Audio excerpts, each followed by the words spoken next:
বিসমিল্লাহির রহমানির রহিম। আলহামদুলিল্লাহ,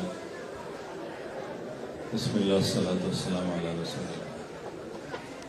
সম্মানিত সভাপতি, মাননীয় প্রধান অতিথি, উপস্থিত জাতীয় স্থায়ী কমিটির সম্মানিত সদস্যবৃন্দ, সকল নেতৃবৃন্দ,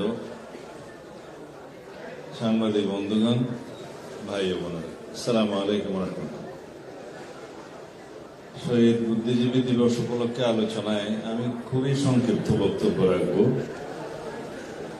মূল্যবান বক্তাগণ বক্তব্য রাখবেন। জাতির শ্রেষ্ঠ সন্তান বলা হয় পৃথিবীর সকল দেশে যারা বিদ্বান, যারা ফিলোসফার, যারা বুদ্ধিজীবী, তাদের। সেই সমস্ত দেশই পৃথিবীর সবচেয়ে উন্নত দেশ, যে সমস্ত দেশে লাইব্রেরি খুব বেশি সমৃদ্ধ, সেই সমস্ত দেশই সবচেয়ে সমৃদ্ধ দেশ, যে দেশে উচ্চশিক্ষার বিশ্ববিদ্যালয়ের প্রতিষ্ঠানের সংখ্যা বেশি। একটি দেশকে ধ্বংস করে দেওয়ার জন্য সেই দেশের শ্রেষ্ঠ সন্তানদেরকে, বুদ্ধিজীবীদেরকে, বিদ্যান ব্যক্তিদেরকে, ফিলোসফারদেরকে হত্যা করে সেই দেশকে ধ্বংস করতে চেয়েছিল পাক হানাদার বাহিনী। এটা সবাই জানে।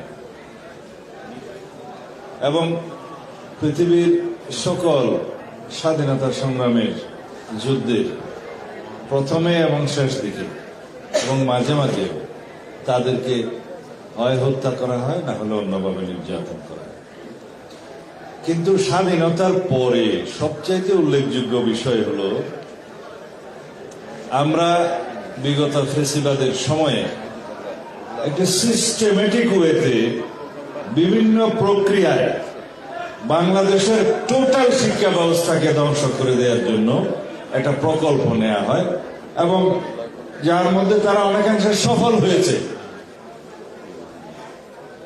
নম্বর বাড়িয়ে দেয়া, প্রশ্নপত্র ফাঁস করা সহ পাবলিক সার্ভিস কমিশনকে দলীয়করণ করার মধ্য দিয়ে বাংলাদেশে যা হয়েছে, এই দেশের শিক্ষা ব্যবস্থা তো বটেই, এবং শিক্ষা ব্যবস্থার মধ্য দিয়ে যে সমস্ত কর্মক্ষম শিক্ষিত জনগোষ্ঠীর সৃষ্টি হয়, তাদেরকেও শেষ করার মধ্য দিয়ে বাংলাদেশের ব্যুরোক্রেসি থেকে শুরু করে এটাকে একটা মেধাহীন জাতিতে পরিণত করার বিশাল একটি প্রকল্প বাস্তবায়ন হয়েছে এই ফেসিবাদের শাসনামলে।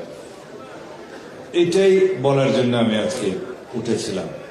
এখন আমাদেরকে এখান থেকে শিক্ষা নিতে হবে যে যেখানে আমরা দাঁড়িয়ে আছি, এখান থেকে আমাদের একটি বুদ্ধিবৃত্তিক, জ্ঞানভিত্তিক সমাজ ব্যবস্থা প্রতিষ্ঠা করার জন্য, বৈষম্যহীন একটি রাষ্ট্র ব্যবস্থা প্রতিষ্ঠা করার জন্য আমরা কিভাবে এই জাতিকে একটি সুশিক্ষিত, সমৃদ্ধ, বুদ্ধিভিত্তিক, জ্ঞানভিত্তিক জাতি হিসেবে গঠন করতে পারি, সেই জন্য আমাদের যথেষ্ট প্রকল্প হাতে নিতে হবে, সেই জন্য যথেষ্টভাবে আমাদের কর্মসূচি নিতে হবে, এবং আগামী দিনে ইনশাআল্লাহ আমরা সেটাকে চ্যালেঞ্জ হিসাবে নিয়ে যাতে এই জাতিকে একটি শক্তিশালী জাতি হিসেবে বিনির্মাণ করতে পারি, সেই শপথটা আমরা আজকে নেই।